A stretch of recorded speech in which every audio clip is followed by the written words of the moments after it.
Alors, maintenant, je vais passer à la quatrième partie, qui est la conception pour la fabrication additive.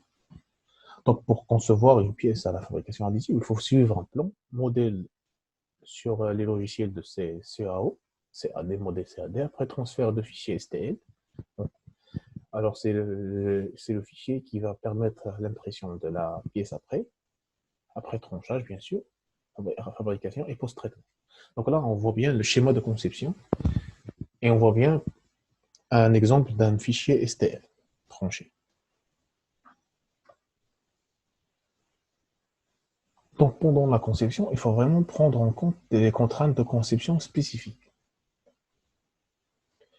Règles de conception en fonction de la typologie de machine et à intégrer par les différents bureaux d'études. C'est-à-dire, ces règles doivent être respectées par les différents bureaux d'études et les intégrer dans les différents bureaux d'études.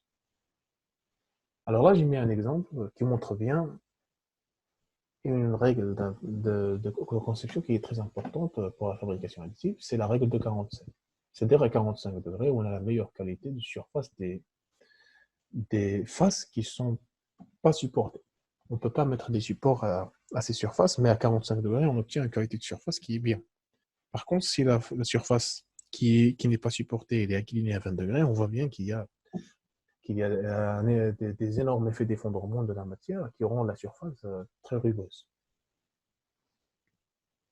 Et bien sûr, il y a d'autres règles de conception qui sont en relation avec les caractéristiques de chaque machine.